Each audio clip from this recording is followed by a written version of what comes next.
YouTube, welcome back. DubDigital, crypto news, macro trends. Give me subscribe if you appreciate that content. I'm trying to give you the hottest crypto content on the internet. XTZ click, assemble. I know guys, it's been a while since I gave y'all an update, but don't trip potato chip because we're gonna fix that right now. While the crypto market has been going through some turbulence, the Tezos team, it's been steady building.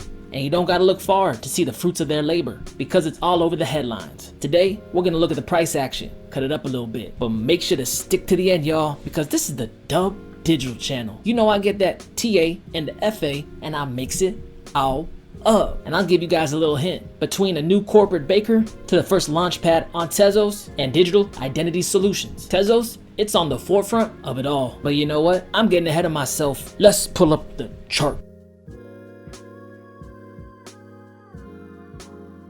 Before we get to that good, allow me to shill myself. Want to wear the freshest crypto merchandise offered on the internet? Make sure to come visit the DubDigital merch store. Link can be found in the pinned comment below. Alright guys, I'm sitting on the XTZ USD pair. Let's get it. So in the grand scheme of things, we don't have a whole bunch of price history to work off of, but we're gonna do what we can. Over the last 1,057 days, Tezos has really been working to find a price equilibrium because it basically started off its life taking a dump on the sidewalk. Dropped down about 77% back in December of 2018. And that was because of the lawsuit occurring between the founders. That's not exactly the best thing that could happen to a new coin. Que sera, y'all. The XTZ gang moved on. And as you can see here, after drawing a multi-year bottom trend line, Tezos has now revisited the lows it set in December 2018 and March 2019. And for about the first 500 days of its life, Tezos was having trouble breaking above the $1.96 level. Right around 2020, this area at $1.96, which previously acted like a strong resistance, but ever since spring of 2020, now is acting like a strong support. And in fact, except for a few short moments in time, what do we call it when an asset's price exceeds a previous level of resistance and turns it into a level of support? A resistance support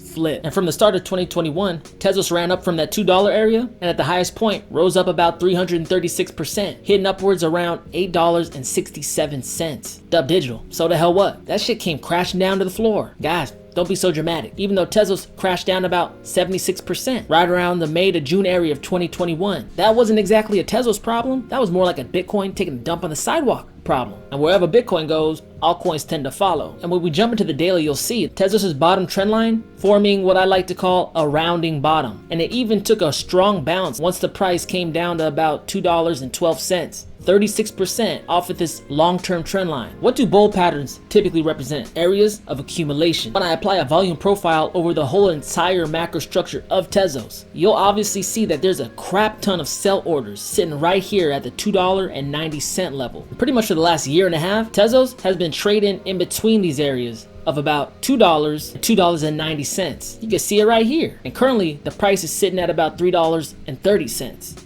And as this bull shape continues to play out and price starts grinding up towards the upside, one good thing to note, based on the volume profile, the sell pressure gets less and less the higher the price of Tezos moves. It means that as Tezos' price grinds back up to its previous all-time high, the chance of a blue sky breakout gets more and more likely. But guys, I'm getting all tired of this TA. Let's go ahead and jump into some of that FA, because this is the DubDigital channel. You know I get that TA and the FA and I mix it all up. That fundamental analysis, because those closer to the knowledge profit. Simple as that. Dated July 31st of 2021, SmartLink becomes newest corporate baker on Tezos. Built on Tezos, the decentralized escrow smart contract platform is ready to expand its role on the network. Another corporate baker? I like that. And if you guys aren't familiar, corporate bakers are essentially entities, typically corporations, that run Tezos nodes to secure its network. SmartLink helps to safeguard funds that are part of a transaction. In turn, this lowers the chances of risk and potential fraud across multiple blockchain networks by providing an end-to-end payment solution with the built-in escrow module. This allows the ability to trade with low gas fees and reliable settlement. Digital. Who the hell is a SmartLink? Escrow 3.0 for the global marketplace. Enforceable escrow smart contracts that safeguard your funds until conditions are met and all parties are satisfied. How does this work, you ask? The process flow is as follows. Step 1, buyer and seller agree to terms. Step 2, seller delivers the product. Step 3, buyer approves, seller gets paid. Happen to be a program manager, contracting officer, real estate financing company? The use cases and industries are endless. Buying cars, jewelry,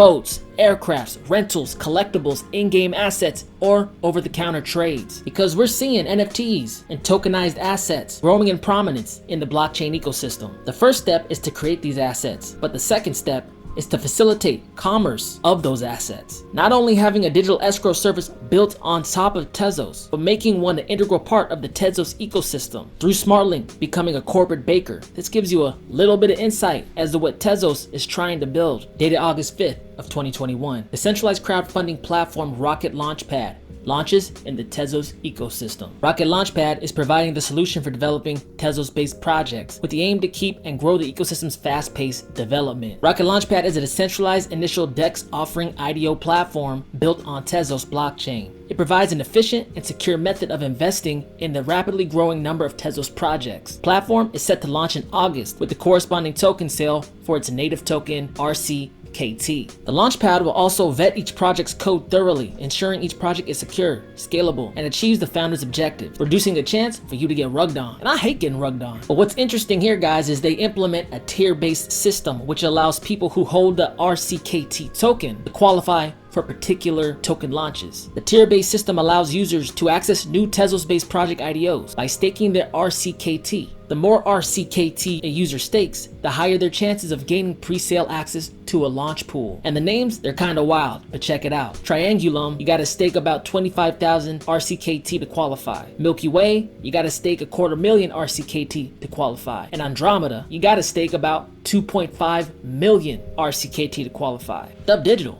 who the hell cares, man? There's a bunch of launch pads everywhere. Launch pads, they've been popping up all over the place. There aren't too many I know of on the Tezos ecosystem. And I really like the fact that they audit the code of the projects that launch on top of them. And lastly, guys, this one got me a little juiced. Dated July 27th of 2021. European Digital Identity, Talau, announces professional credential solution. Talos team is excited to announce the development of the first decentralized self-sovereign identity or SSI solution built on the Tezos blockchain for the human resources industry. Shout out to my white collar homies in HR. The digital wallet created by Talau will enable companies to issue verifiable professional credentials and for employees to store work history and other personal data. And that's been something that's been needed for a while now. Talau's solution follows the European Self-Sovereign Identity Framework or ESSIF to comply with the future EU Digital Identity Toolbox. It is powered by the Spruce Credible Open Source SDK and first SSI wallet to use the Telos blockchain as a register for its identifiers. DubDigital, what the hell was all that? Let me break it down, guys. If you've worked in any big or Fortune 500 company before, you definitely know that data ownership and methods verifiably prove credentials are lacking.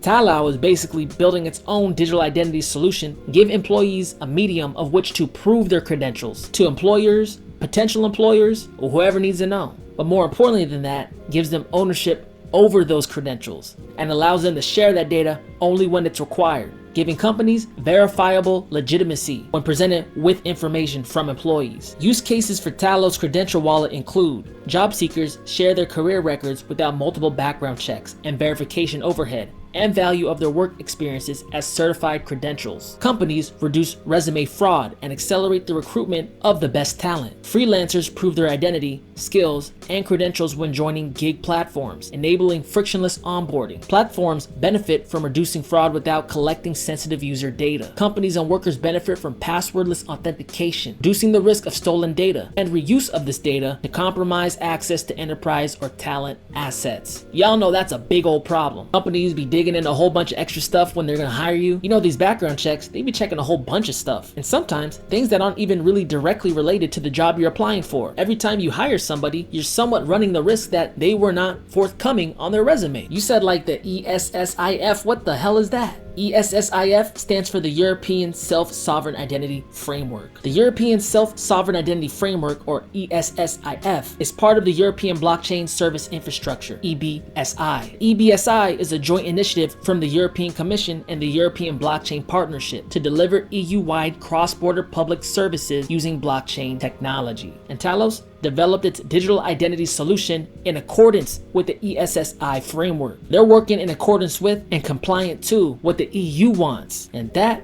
sounds bullish as hell. Alright guys, I just want to bring you an update on Tezos. Because this big boy blockchain, it's been doing a lot of big boy things lately. And while the price, it hasn't been looking too nice, let's just keep this in perspective.